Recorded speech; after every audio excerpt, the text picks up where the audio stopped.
A continuación, en la mañana de la 94.5 FM del Pueblo, La Otra Radio, las opiniones que importan.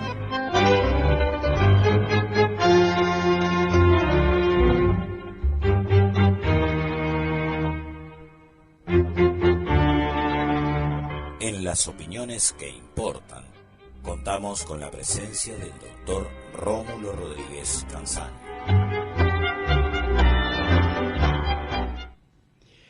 Buenos días, audiencia de la 94.5. El frente político neoliberal que comenzamos a describir en la audición pasada tiene una dirección política y económica, tiene un superdirectorio constituido por las cámaras empresariales.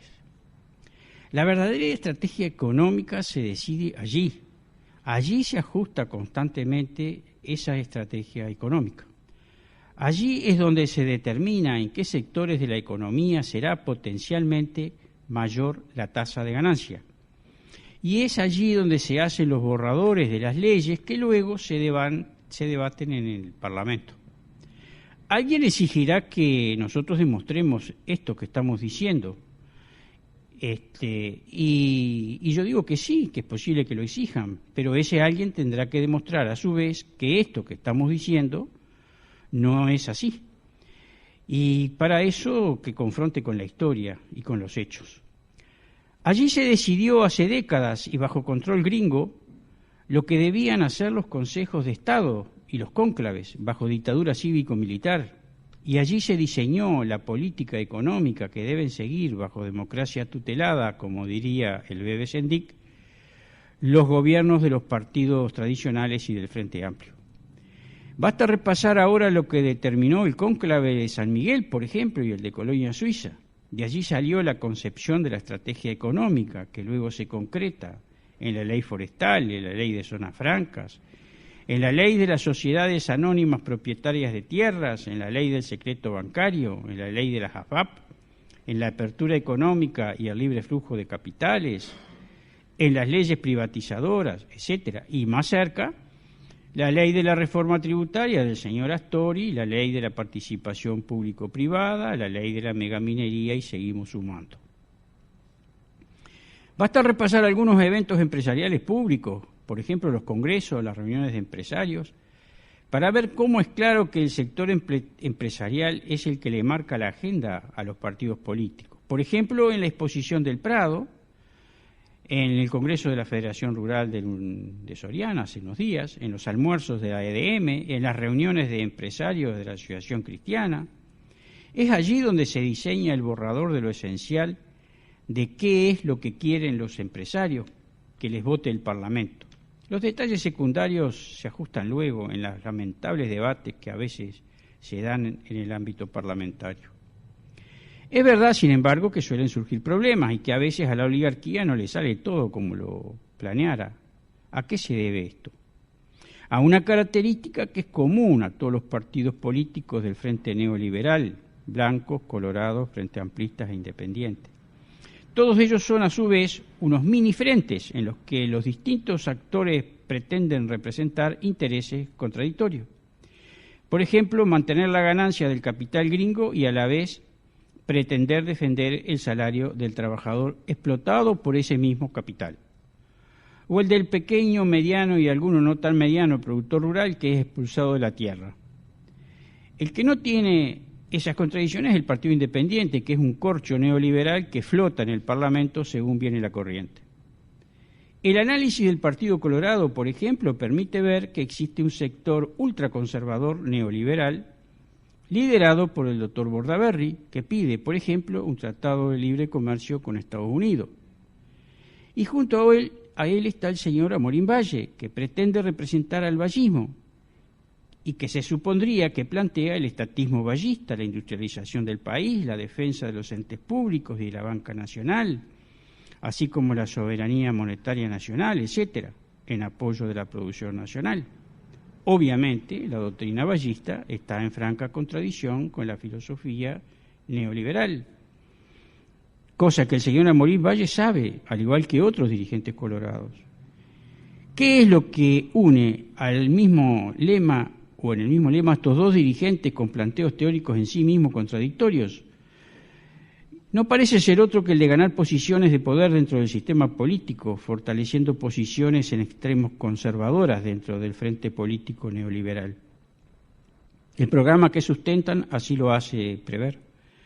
En el Partido Nacional ocurre algo semejante, aunque no igual.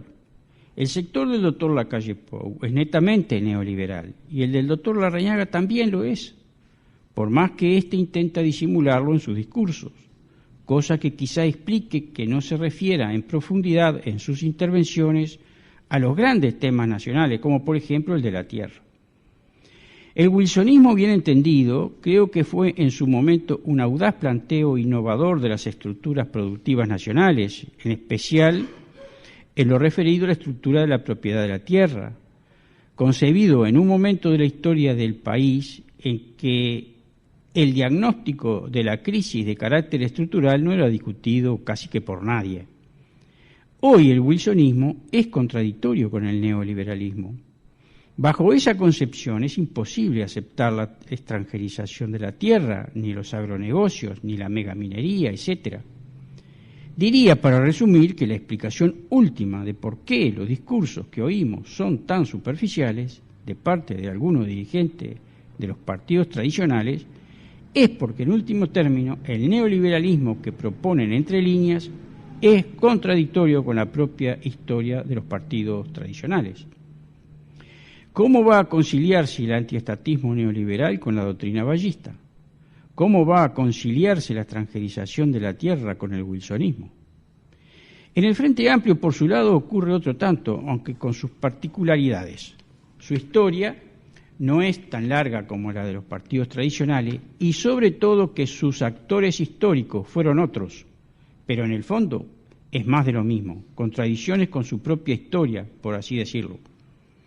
Cualquiera puede leer el programa de 1971 y las 30 primeras medidas de gobierno de aquellos años, y cualquiera puede leer su declaración constitutiva y sus bases programáticas.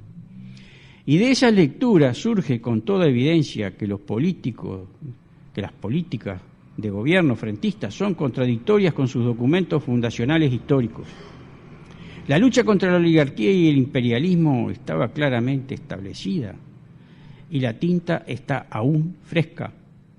No vamos a extendernos en este viraje político ideológico del Frente Amplio, sobre el cual a cada momento hay motivos para hacerlo. Pero el caso es que el frente político neoliberal de esos cuatro partidos se caracteriza en parte porque los partidos políticos de más caudal electoral tienen de común el hecho de que se apartan de posiciones que históricamente tendían a reafirmar la identidad y la existencia de la nación. ¿Cómo es posible que los partidos del Frente Político Neoliberal desarrollen una política neoliberal al servicio del capital financiero y sin resistencia del pueblo? En primer lugar, creo que porque el pueblo, que es honesto y confiado, desconoce, sin embargo, la historia, y en gran medida la historia de sus propios partidos, y las razones últimas que llevaron a esos partidos, a sus hombres y a sus mujeres, a la lucha política. En segundo lugar, porque el funcionamiento político de los partidos del Frente Político Neoliberal se hace en el marco de lo que llamo, quizás mal, la participación controlada, en la que parece que la gente participa y discute, pero en realidad la línea viene de arriba. En tercer lugar, por el papel que juega, por ejemplo, el PIT-CNT a dos niveles por lo menos. Uno, en lo político ideológico, su dirección es controlada por los sectores revisionistas del Frente Amplio, que ejercen una profunda acción de confusión acerca del proceso económico-político que está cursando la nación. Dos, en lo económico, la central colabora en la política neoliberal del gobierno ayudando a la contención salarial, cosa que es funcional a las inversiones extranjeras directas y a las inversiones en general, en tanto que mantiene bajos los costos de producción. El propio presidente Mujica dijo en Estados Unidos que el salario real era 34% más bajo que en 1972. En cuarto lugar, porque el funcionamiento cupular es propio de todos los partidos del Frente Político Neoliberal, siendo la destrucción de la organización de base uno de los objetivos que se plantearan muchos dirigentes del Frente Amplio a poco de pasado 1985. En quinto lugar, y como demostración de lo anterior, hoy se hace culto de los referentes y no del funcionamiento colectivo. Se propone una vuelta al caudillismo, pero a un caudillismo de cúpulas, con el pueblo bien lejos de donde se corta el bacalao. Y los referentes se inventan y los levanta el marketing político electorero. En sexto lugar, el Frente Político Neoliberal controla los medios, promueve referentes, desinforma. De modo que entre el Frente Político Neoliberal, la burocracia de los partidos políticos, la burocracia estatal, los medios, el PIT-CNT, el asistencialismo y el poder económico de las cámaras empresariales, ya tenemos buena parte de la explicación de por qué el pueblo no reacciona contra la pérdida de la soberanía económica y política. Claro que el tema da para mucho más, pero el que quiera ver, que vea. La ley de caducidad, por ejemplo, tampoco está separada del paquete de las leyes que los gringos nos imponen en el plano económico. Y el Frente Político Neoliberal lo sabe. Hasta la próxima. Esto fue Las Opiniones que Importan, en la mañana de 94.5 FM del Pueblo, la otra radio.